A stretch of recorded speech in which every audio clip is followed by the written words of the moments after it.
now, from Pensacola, Florida, it's Within Reason with Bob Kerrigan and Bill Rankin.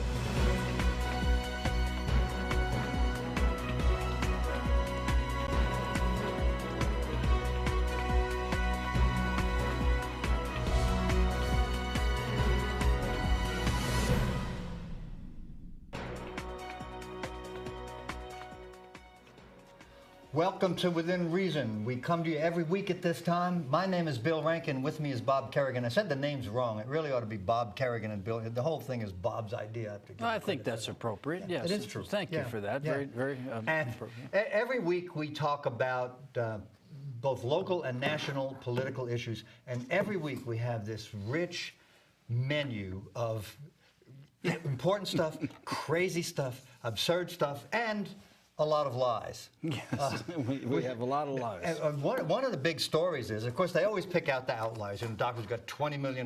In 2012, against the wishes, I guess, of the organized medicine, they published names and amounts received from Medicare in the year 2012.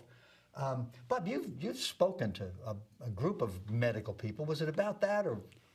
Well, I did was invited to speak to the local medical society several years ago and observe certain things in that experience.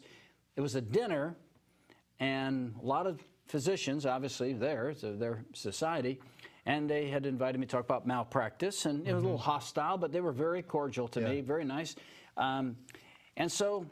I'm at the, sitting down expecting to be served, and they make an announcement from the podium that we're going to have to delay dinner because the vendors need more time with the physicians. Well, I didn't even know what they were talking about. Yeah. I thought I was being invited to a dinner. Oh. Well, as it turns out, the vendors needed so much time that by the time they served dinner, it was time for me to speak, so I didn't get to eat. I had left my plate right there, and I had nice lobster. Well, no doubt the vendors are the ones who paid for the lobster and everything else. Yes, and so here the physicians are being treated like children, made to listen to pitches by drug vendors before they get their free lobster and bisque or whatever they were serving. And to me, it was embarrassing that you can buy a group of physicians for some lousy dinner and they have to sit there and listen. But Bill, this is pervasive. All these restaurants, you go in there and they've got a room full of doctors and they got a drug pitcher, a drug hustler up there telling them how this drug is so great. It's like, if the drug is so great, why do you have to buy somebody dinner? It would seem to me the drug ought to stand on its own, and physicians read materials, they study, they prepare, they know what's out there. Why do they need that? I guess the argument would be, well, here's somebody who really knows a lot about this drug. They're really current. The physicians are really busy. As long as there's no overt bribery going on. Well, there used to be. There? Used to be there. Yeah. Oh my goodness! They used to go up and down the halls at the hospital passing out gifts and everything to everybody. And finally, they've stopped that. Now, but, didn't you tell me there's some kind of still to this day, if you prescribe the brand name drug, there's a little kickback to the doctor on that? Well, here's the way it works, and this came out in the Medicare study that I recommend you go to the Washington Post website because that's easy access to the Medicare database, but here's how it works. And they take one drug that they use as an example. It's a drug used in ophthalmology surgery, and I think dealing with it's some eye condition. I'll think about it in a second, but the drug costs $2,000, okay? But there's a generic equivalent that what I read said that it's the same thing. It's like $50. The problem is that the drug companies, by the prices being as high as they are, the physicians get a percentage of that when they prescribe the drug. It's 6% or something. It's not a huge percentage, but no, you get 6% of $50 is $3. 6% of $2,000 is $1,200. How do the insurance companies put up with that? Well, this was all rigged up during the Bush administration, Bill, honestly, when they said that the government can't negotiate prices. Can't negotiate prices. Can't negotiate prices, then the pharmaceuticals they have had a field day with it. I mean, a field day with it to the point that if you look at that Medicare database in 2012, you see a staggering amount of the expenditures for drugs. Just a staggering amount for drugs. But I was going to tell you, when I was in Tallahassee not too long ago, I was at a nice restaurant there, and I saw all these people over there sitting around there. And so I asked the person behind the bar, I said, well, it looks like you got a full crowd there. He said, yeah, we have a salesman presentation, a drug salesman presentation. I said, really? And I said, well, who are they presenting it to? He said, to the veterinarians. Oh, yeah. So the veterinarians are getting some free dinners. They use drugs. Sure, they're getting some free dinners too. But it is, if the patients could see the physicians sitting there waiting for their free meal, I think the patients would say, well, why did you go? I mean, couldn't you go online and study it? Why do you depend on a person who's getting a commission to tell you why the drug is so much better? Well, you know, all groups have trade groups and they have meetings, and the organized lawyers do it. The organized plaintiffs' lawyers do it. But nobody ever buys us a dinner. And they don't buy us a dinner, but there are sponsors who help defray the cost of the thing.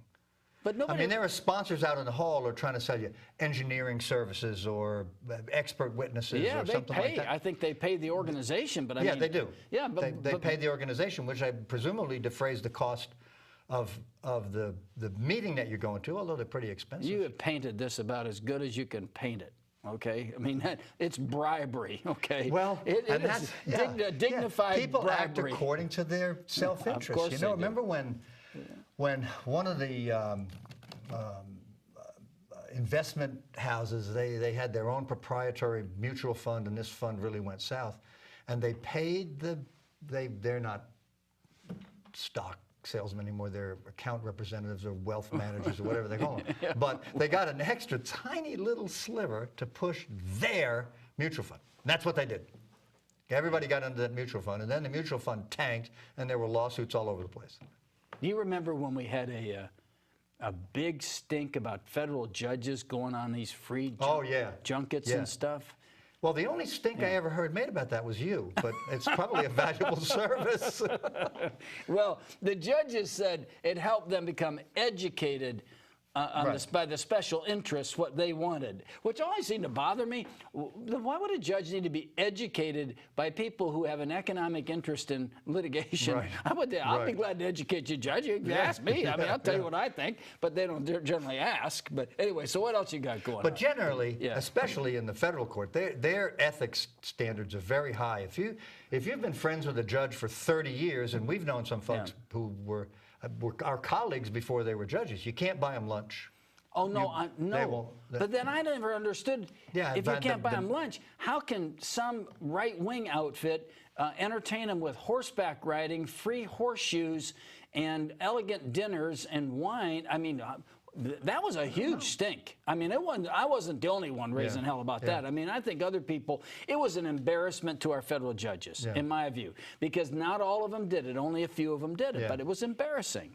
But by and large, the judiciary in this country is good. Of course it is. You know? I mean, look what happens in other countries. The judges are just run by... But we still should make observations if the appearance of it suggests to the public that it's not completely fair. That's the key. The public can't lose confidence in the judiciary, and the judges and lawyers and public all got to work together to make sure they don't lose confidence. Nobody can be immune from scrutiny or criticism. No, I agree. The founding fathers were so smart. They kind of expected people to lean toward their self-interest, and the system of checks and balances, which has been diluted to some extent now, was just so smart. It was smart.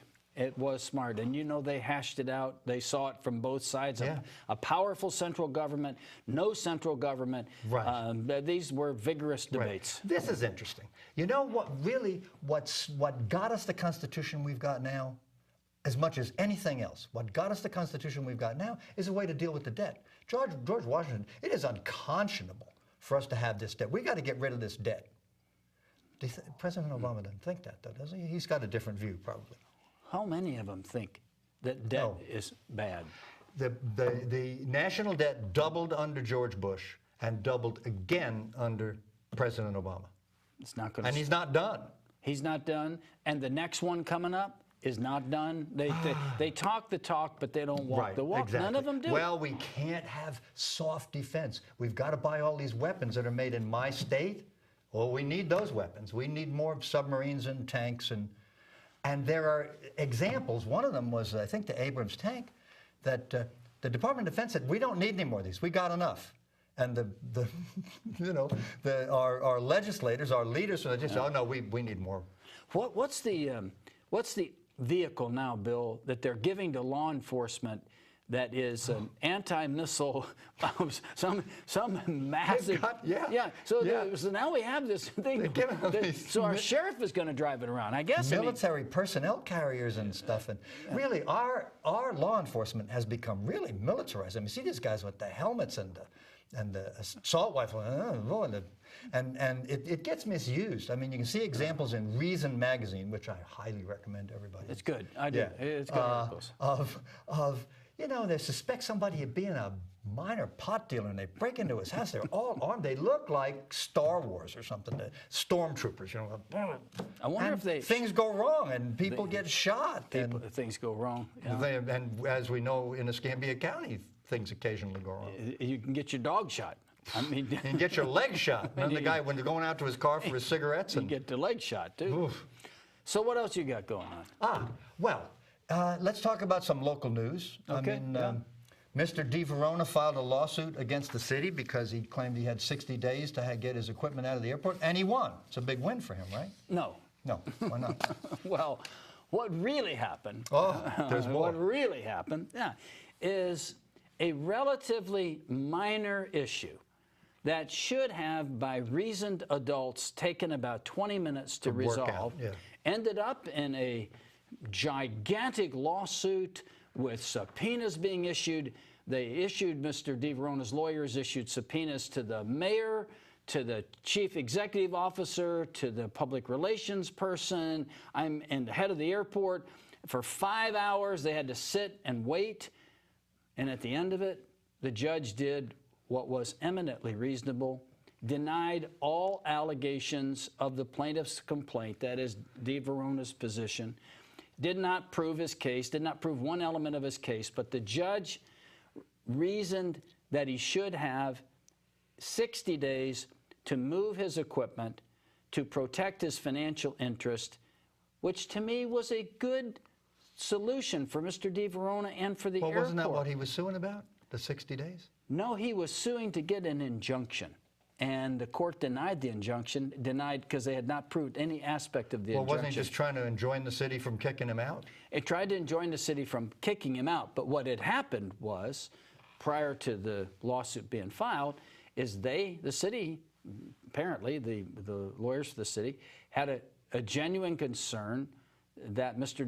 DeVerona would make an orderly exit from the airport when his time expired. And in fairness to everybody involved, that didn't happen. Apparently it's been quite nice. But it's just the same thing.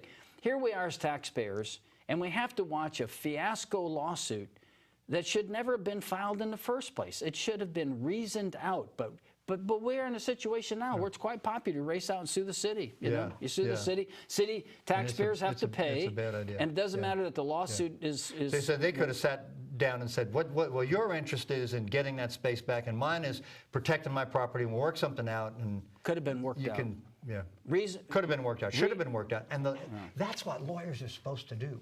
I mean, a good lawyer doesn't say, by God, we're just more manly than they are, and we're going to sue them, and we're going to just knock the hell out of them, because you knock the hell out of them with your money. So a lot of money spent. Let's sit down and work it out and kind of meet everybody's needs, and we don't have to have lawsuits. Well, hopefully it's going to end in an orderly way and be good for everybody involved. It's just a shame that lawsuits are the way these things get resolved, and that people can't just sit down and talk. I understood that before this happened, there was some screaming on the phone and some other things that just not conducive to moving us along as a community. But these are mature people who've been in business a while. You think Mr. DeVerona is going to do more business with the city? Well, he's already involved in the airport in another business, and so he has an ongoing relationship there. I hope it all works out, honestly, because nobody wants anybody to be hurt out of this process, and I think that was expressed really on both sides. Yeah. It's just that when things start to escalate like this, they get out of control, and everybody gets their feelings hurt, and the lawyers race to file a lawsuit. Yeah. And the lawyers ought to be more objective. I mean, yeah, you've been insulted, and your feelings are hurt, and they're kicking me out, and I want to fight back, and I want to punish them. And really, it's the lawyer's job to say, wait a minute, let's step back and take the long view on both here. sides. On both sides. On Absolutely. both sides. It should have been done. Yeah. So, and that's what happens in divorces a lot of times. it does. You know, I mean, It does. It heats divorces ought to be worked out. It is so expensive, and it's so awful for children and for the parties. Their blood's just boiling at all times. Well, look at this. Really ought to be Look at worked this out. lawsuit. The judge that presided over it, and I think everybody agreed it was a fair ruling that he made. He's away from his family till 7:30 or 8 o'clock at night. All the city employees are away from their families till 7:30 to 8 o'clock at night, when it wasn't necessary for most of them to We even are be in the there. business of lawsuits and subpoenas, and if there's somebody who you know will show up with a phone, some people you got to subpoena, they're not going to show up, period. So they need a subpoena. But if you needed a city employee, you call them and say, listen, if you can be here in 15 minutes notice, you don't have to show up and sit around in the courthouse all day. We'll call you, and then you show up within 15 minutes, and then that's when you go on the stand. We always do that. Certainly with doctors and people who are trustworthy and who are going to lose a lot of money or a lot of productivity if they have to be away from their job. I think it should have been done a little bit differently. When it's a matter of respect too. You issue a subpoena. Oh, absolutely. To somebody, and then we won't get into the questions that we're asking and everything, because I think really what the public needs to see is the transcript of what really happened. So our version is our version, but the typed transcript reflecting precisely what questions were asked and what answers were given. But if I that think hasn't would be been good. ordered, that's going to be expensive. You're going to do that? I Sounds think like we one will. of your missions. Well, I think coming the up here. public deserves to see this. I really do. I think the public deserves to see what happened and how this fiasco got to the point that it the did. subpoena is kind of bothersome to me. I mean, the mayor's got a lawyer. You call the lawyer and say, I don't want to send a subpoena over and bother with all of that. Just tell me that he can be here at a certain time, or he can be here on short notice. And Right. that'll all be worked out. Well, there's some question about why that was done that way. I think legitimate Sounds questions. punitive. It does sound punitive, but I'm sure they Because have if the their say. mayor's lawyer makes a promise, then that's going to happen. It's not going to. Pretty basic stuff. Yeah, But yeah. Well, another big issue, of course, it's not this week's issue, is the beach residents, who I guess we can now call the taxpayers, lost that lawsuit, and of course now the county and including the school districts are going to get a lot more money. So isn't that kind of a win for the whole county? Well, not really. No. Not really. No. First of all, this is my personal view about it, is that when the government enters into an agreement, which they did with the leaseholders, by history, Bill, the property could never be sold, because the United States government, when it transferred the property to Escambia and Santa Rosa counties in 1947, did it on the condition that the property would never be sold.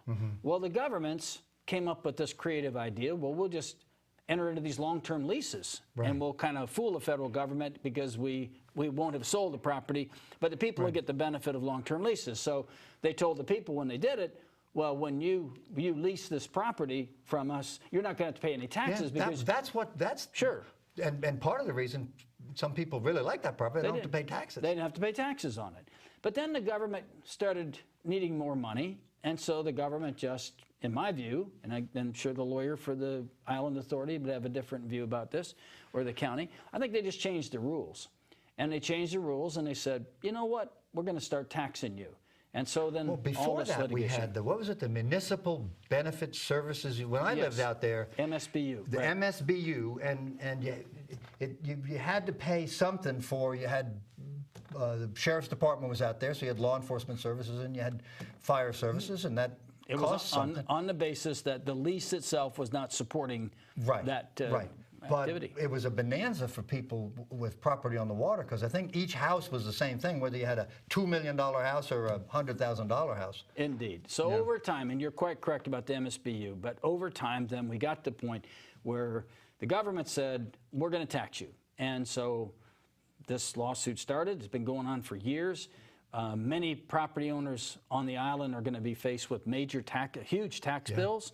And so you say, well, that's really good because we're going to get a windfall of cash. I don't know how anybody could trust our county officials with a windfall of cash. We ought to all watch them with like hawks, okay? Because if they get a windfall of cash, they can spend it. Well, and there's BP money. That's a windfall of cash. And BP money as well. So we have to be vigilant about what they're going to do with it. But here's the problem.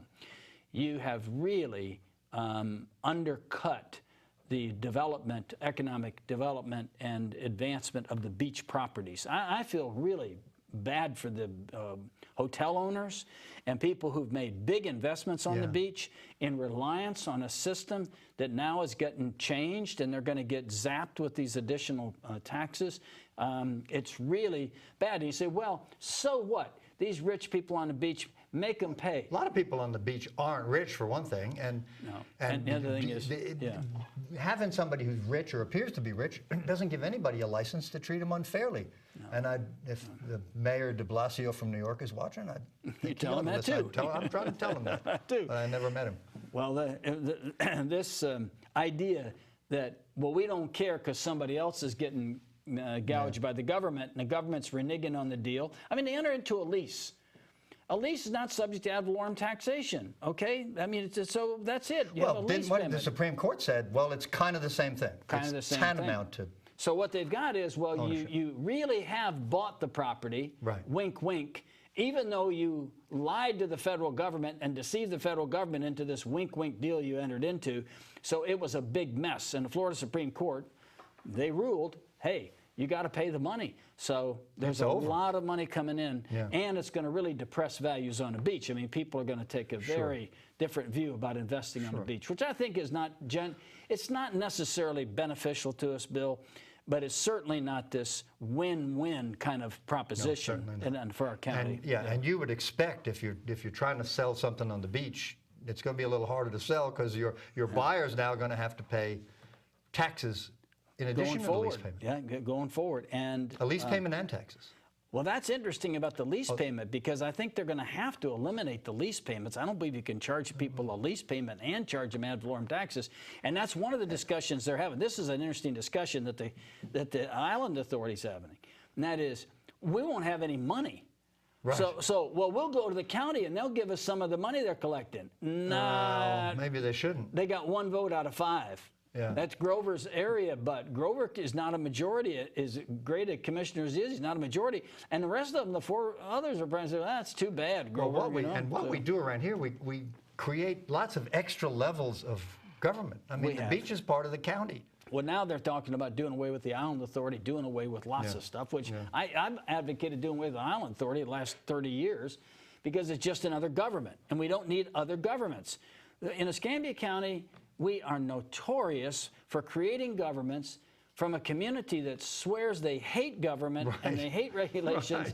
They can hardly wait to have more governments. We have an island authority, we have a utility authority, we have an improvement board, we have this, we have that, all with their own little power centers. And we've discussed this at length in the past. It's just not, I don't think it's good. I don't either.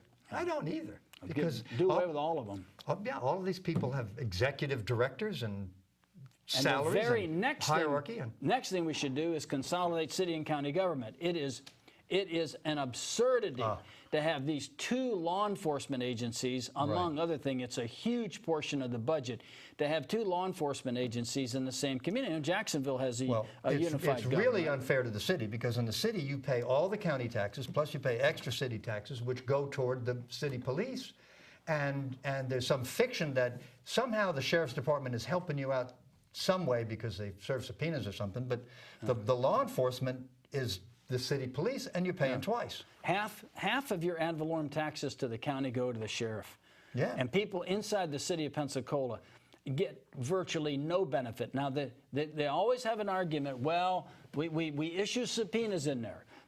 In the city, and also if the city calls us, we'll help on an investigation of a crime. I was like, well, it's weak. Yeah, it's weak. Yeah. Because neighboring departments often do that. They have a deal where they'll help each other out, like fire departments do. But half of your ad valorem taxes goes for something that city residents do not get any benefit from whatsoever. And so the idea, somebody has to start thinking about responsible fiscal conclusions and decisions, and that is, how do we get the government? See, I'm on the liberal side of this, and you're on the conservative, but we both agree. No. You got to get the government down. Right. You got to eliminate local governments that are intrusive in people's business. And I know that's probably more of a conservative view, but I think it's the right view. Yeah. We don't need more governments. We need less governments and less intrusion on people's lives. Well, who's interested? Now, one of the arguments is if the city comes under the county, you lose what you get in the city because the county, I've heard, doesn't patrol the way the city does. They've got a different concept of patrol because it's this huge area, and in the city you have regular patrols going around.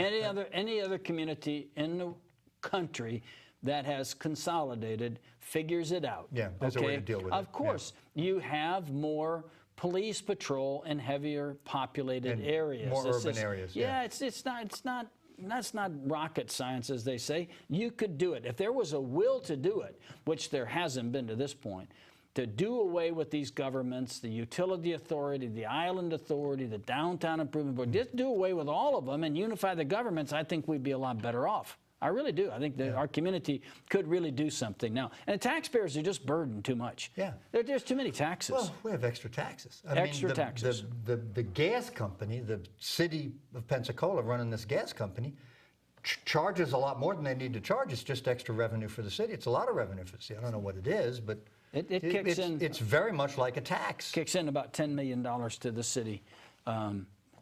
City treasury. It's a critical component. Yeah. Your name was in the same editorial in the News Journal with Mr. Baer, who has given $2 million to our community, which is sounds like a pretty big sacrifice. That's a lot of money for anybody.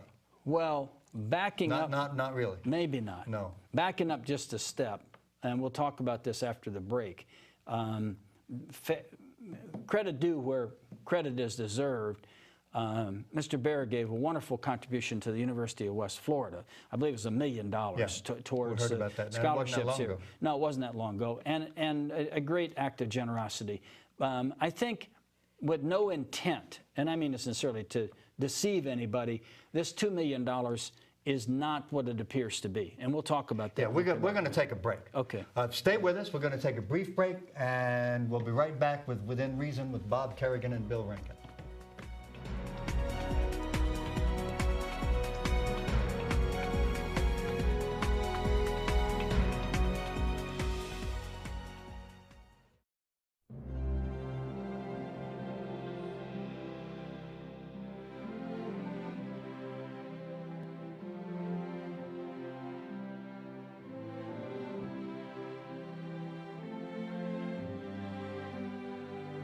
For over 30 years, we've had the privilege to live and work in this great community.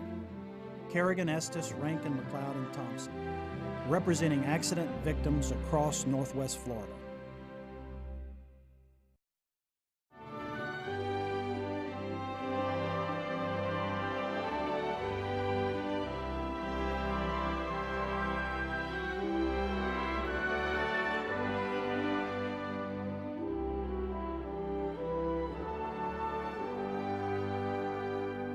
Kerrigan, Estes, Rankin, McLeod, and Thompson, putting our clients first in Northwest Florida for 35 years.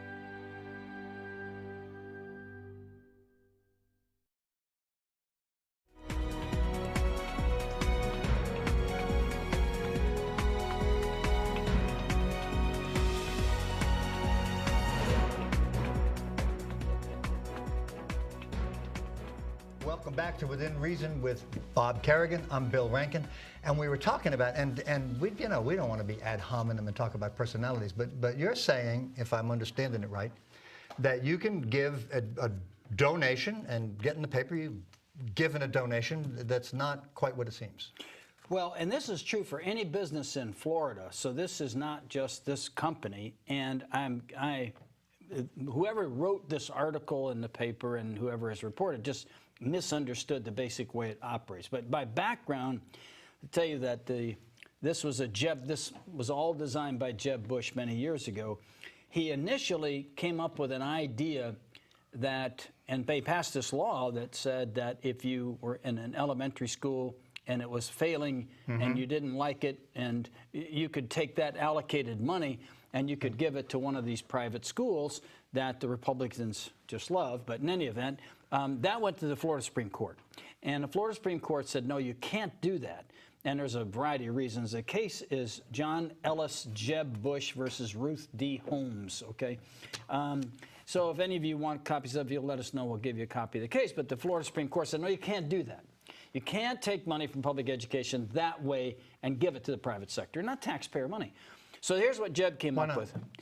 It violates the Florida Constitution because you have to adequately and properly fund public education. And then diverting that money away from public education, they deem to be a violation of the Florida Constitution. And did they get into the, I mean, I know in our Constitution, you can't directly or indirectly support any religion. They haven't addressed that yet. Oh. That's coming up, I think. But here's what's going on now. They came up with something, and this was the plan they came up with, that the legislature would create a, quote, nonprofit group that would be a scholarship clearinghouse. And this scholarship clearinghouse would award money to people based on their economic situations and had to be lower on the economic scale in order to qualify. And there's a level of income for 2 children, 3 children, 4 children.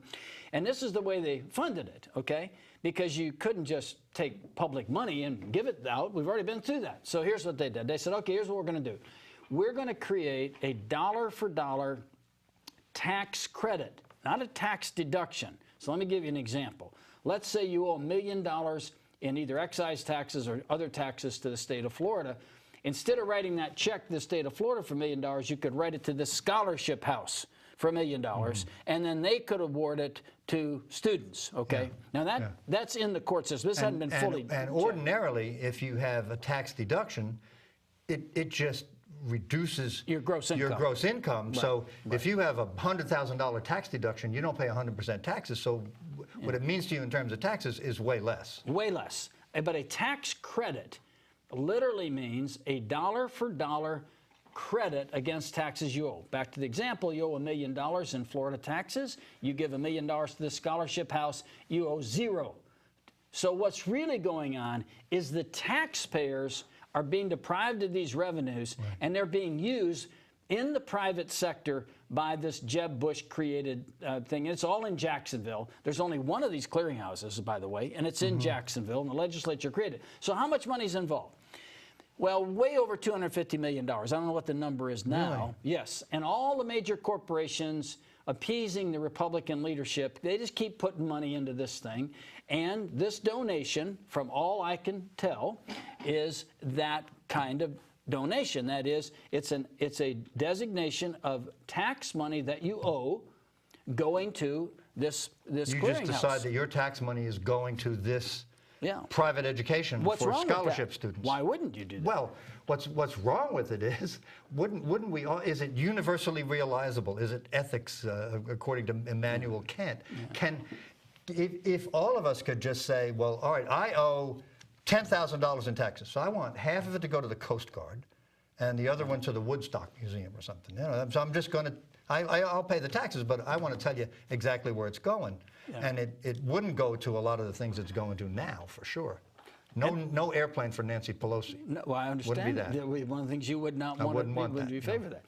Well, in fairness, unless you were not going to come back. I mean, if you were going to like fly to Albania and not come back, I would contribute to that. I want to go back to this actual donation. In fairness to the company that made the donation, there was no misrepresentation. They stated exactly what they did. Right. They gave the money to provide vouchers for students to, quote, give them a choice. And so there was no misrepresentation. And really, anytime you give money and you go to the banquet and you're, you know, if you give $100,000, you're in the 40% tax bracket. You don't really give $100,000 because you get a reduction on your taxes of a substantial part of that. And nobody breaks that out and says, well, in your tax bracket, we can't call it $100,000. You wrote a check for $100,000, but you're getting something back from the government. It's really $60,000. Well, in this case, the representation by the company representatives was totally truthful, 100%. That is, that the money was going to be used to provide vouchers for education for students that were disadvantaged economically in failing schools under this thing. My complaint about it is this, that they are using our money for their purposes. But it's our money. That belongs to the state of Florida. But you can say, well, no, the legislature has created this system of taking our money, giving it to someone else to decide how they're going to spend our money, not through a legislative appropriation process. Yeah. Okay? Yeah. So what you have is an appropriation and expenditure from an agency for which there's no accountability. Well, it's a different way of doing the same thing. Different way of doing the same if they could get away with saying, you know, we're going to pass a bill that gives this organization, this clearinghouse, a bunch of money, right? That might be an easier and more transparent way to do that, but apparently the Supreme Court won't let them do that. Well, there's another problem. More problems. More problems. And here's the problem. Based on the limited amount of research that I did, which I had communications with the people that run this, they were very cordial, very responsive.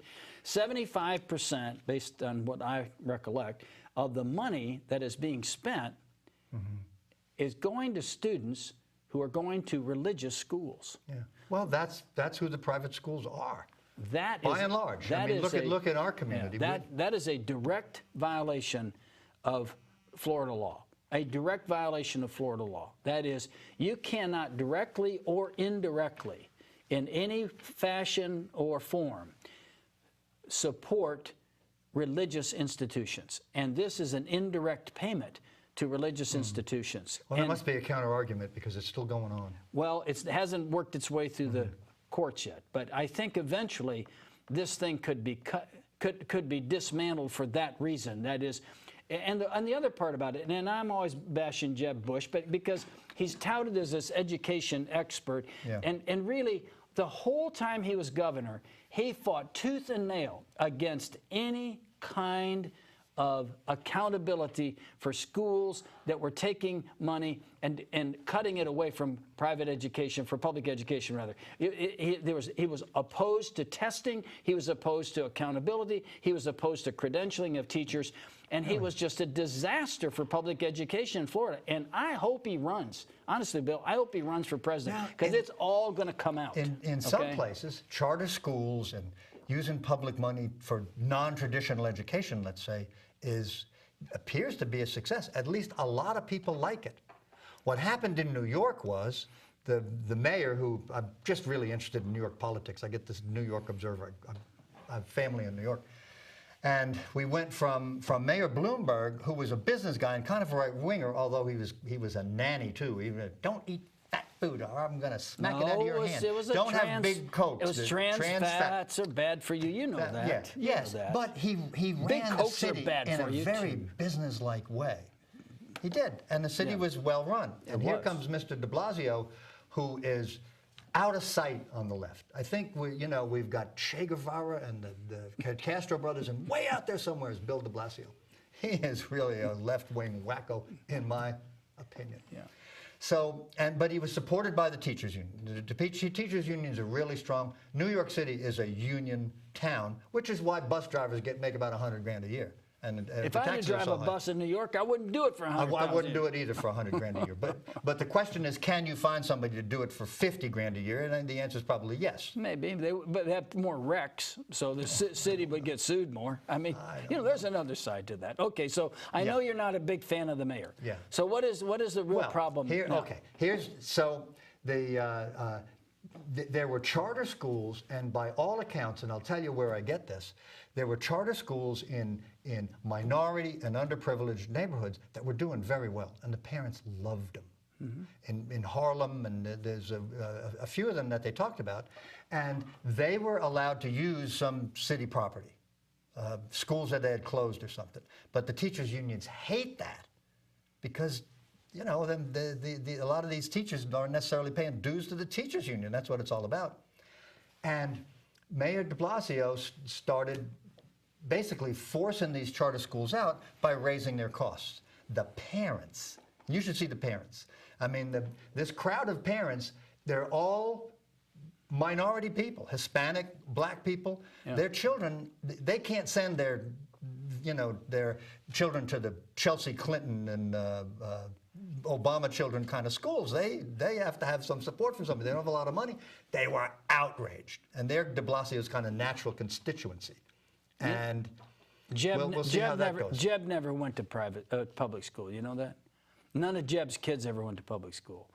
The Bushes don't like public school. They hate public school. Well, you know, they loathe this comes up, and it came up with Governor Chris Christie, because he fights with the unions, and he sends his kids to private schools.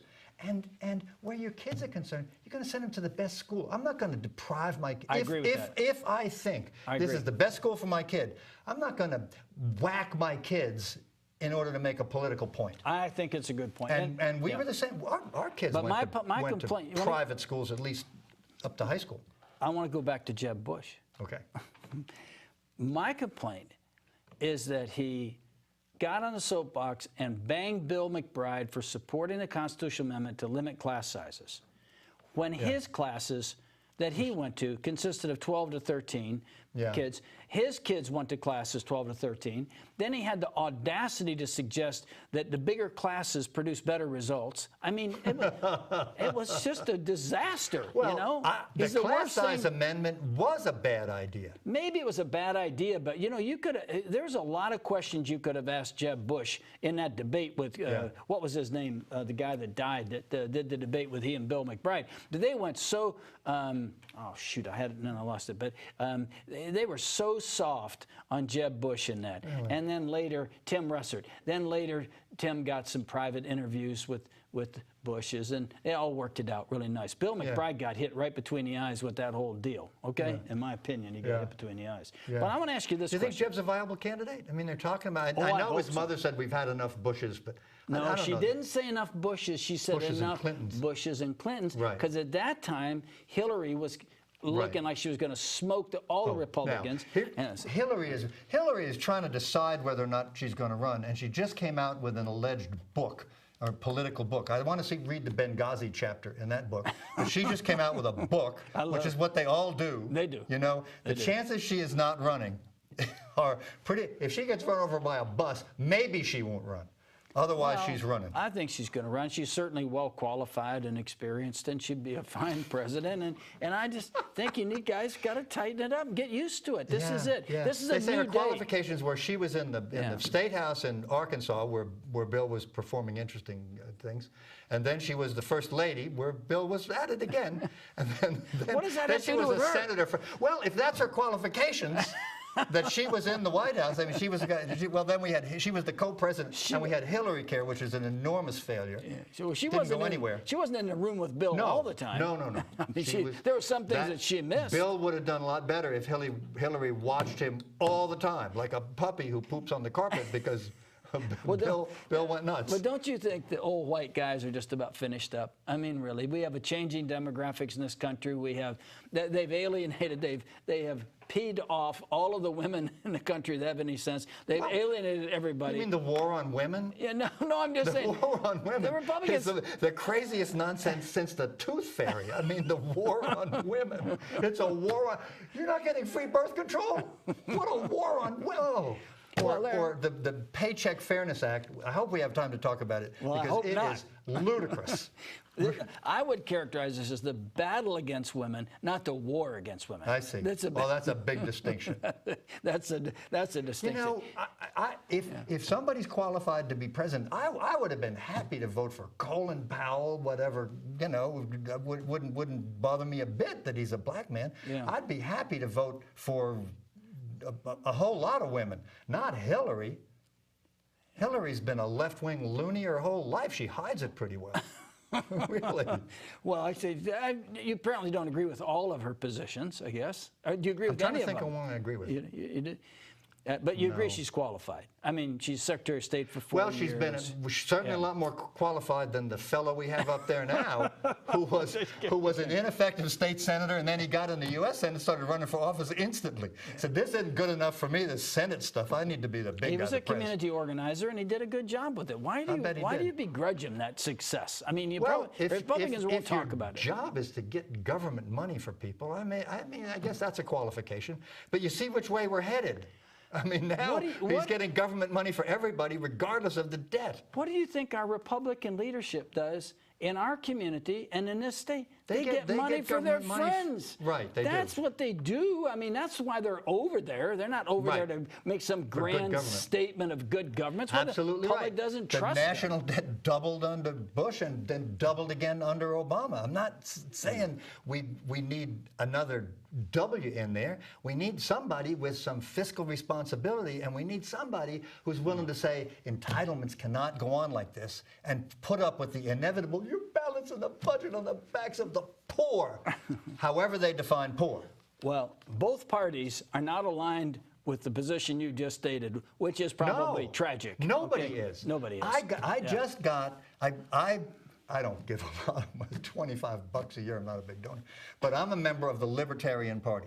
And the Libertarian Party sends out this newsletter, and they tout their achievements. One guy in Kansas is on the school board, and they got just a remarkable 4% of the vote and some other. I mean, the Libertarian Party, which makes great sense. Anybody you talk to, wouldn't you be for smaller government? Wouldn't you be less for fewer foreign adventures? Wouldn't you like to move some of this stuff back to the state level where they can't waste the money quite as fast? Well, there are about 14 different national agencies involved in climate change. Oh, this is one I like. Let me ask you some questions. Okay. Now, we know these are loaded questions. They are. I'm going to get whacked. Federal agencies okay. have to have firearms. They're law enforcement. The FBI, they've got to have firearms. In fact, the FBI is very good about firearms. They know a lot about firearms. What federal agency doesn't have firearms? I'm trying to think of one. Okay. Well, how about Social Security?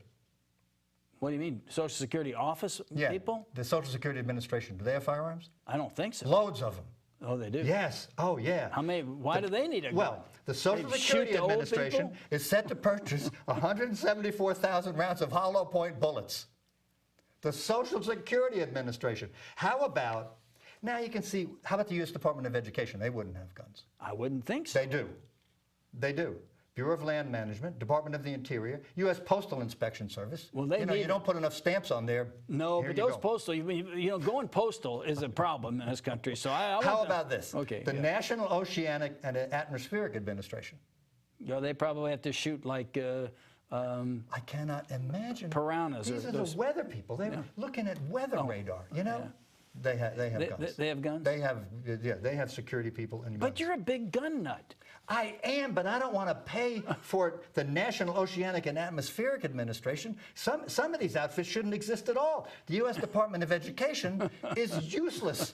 They've got thousands and thousands of employees. Before we go that far, let's go back to the guns. Now they've got to have armed people who may come and shoot me down for trying to get rid of them. But you are espousing a negative NRA position here on the air may be true. in front of all these witnesses. I guess the NRA is for all 7 witnesses. Everybody having guns. And I'm in line with some of that. I don't want to pay for them for the Social Security Administration. Could it be a condition of their employment they have to buy their own gun? That might solve the NRA problem and appease you. That might be something to discuss. Everybody's armed. Everybody gets a gun. Everybody you have to buy goes nuts when people say, you can't have armed people in schools. Well, you got a cop in there. He's got a gun. Well, now I think the legislature, our Florida legislature now is going to have the janitor armed bill or something. Well, if it's done right. Yeah. The reason we trust policemen in our schools, and I certainly do, I'm happy to see armed policemen in a place where protection is needed. Kids, you bet. And the reason for that is they're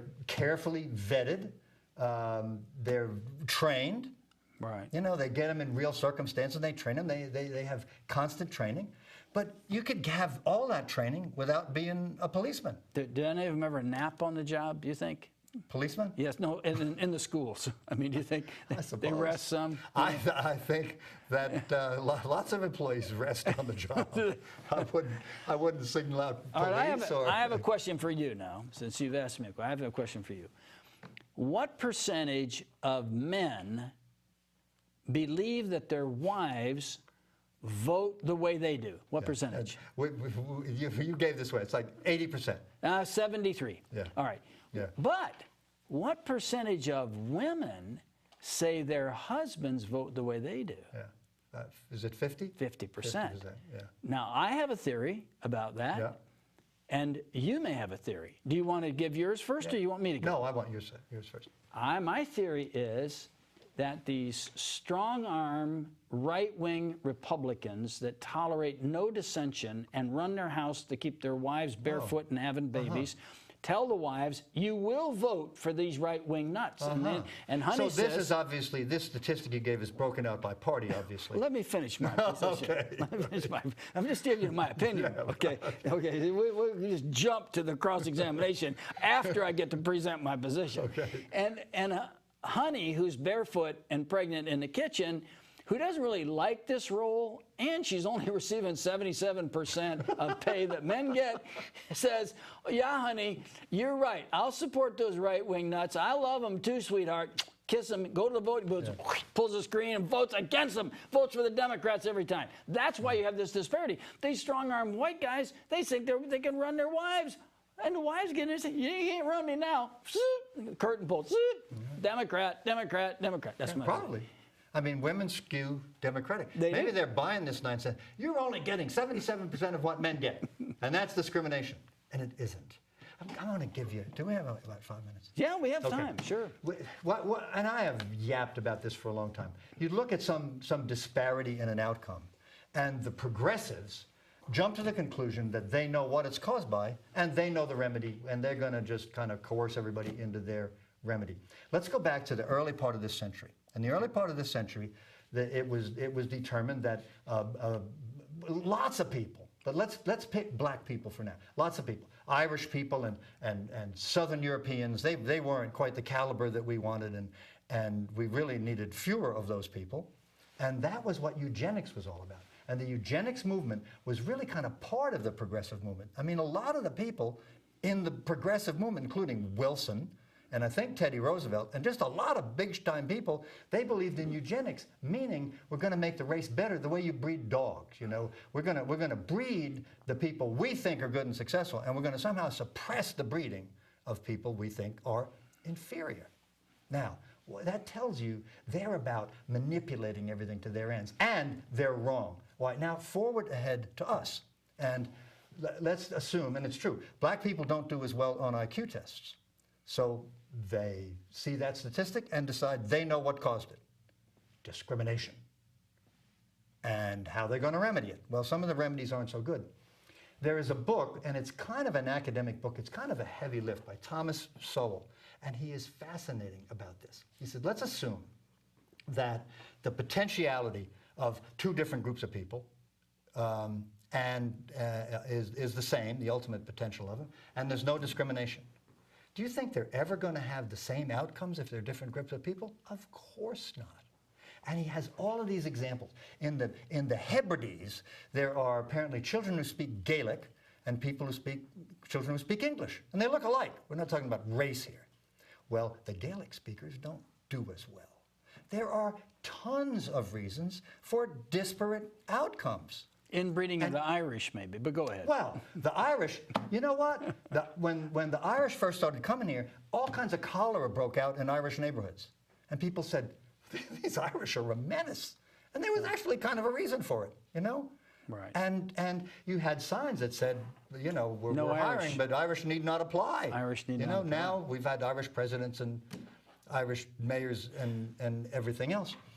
But people jumped to the conclusion that they really weren't as good. So the progressive impulse, even though it's turned on its head, and what they want to do is now completely opposite. You know, they want to have quotas, and they want to count up who's of which race and make sure that everybody's all equal in that sense. First of all, that's been tried. Everybody being equal, that's been tried. It didn't work at all. Obama says the biggest problem in this country is income inequality. Nonsense. The biggest problem is him, actually, spending all the money. But there's a theme that runs through this of progressive meddling. And if you read this book, he makes it so clear that disparate outcomes are just what you always get. And he actually used my example. He didn't get it from me. You know, look at the NBA. Why is the NBA dominated by African American players?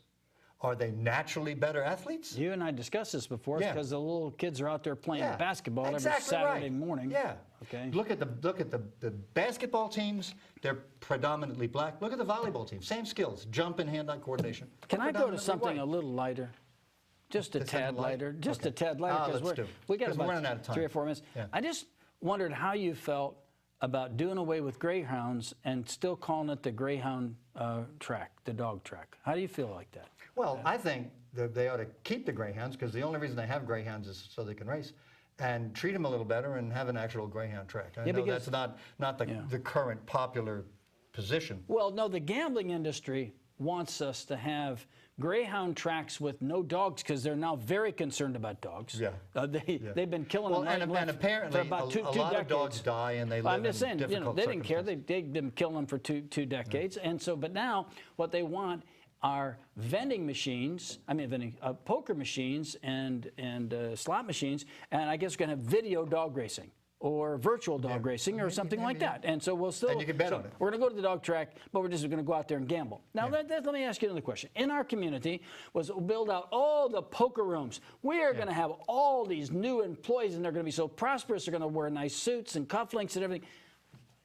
Why not the first story about how many people they actually hired at the poker rooms? And there was a story about local Indian tribe wants to have some kind of gambling. They want to talk to Governor Scott about having gambling in Escambia County. They do. They want. You don't like that, though. I think it'd be awful. It ruins the community. You want to see some sad place?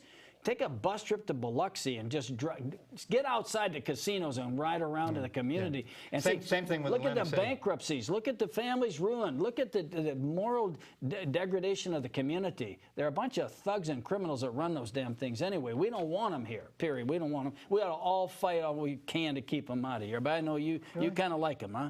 Yeah. Laissez-faire. If people want to gamble, they ought to be allowed to gamble. Yeah, but I wouldn't. When they come into the community, the effect on the community is devastating Well, to the the community. effect on the community of liquor stores is devastating. You want to ban them? They tried that.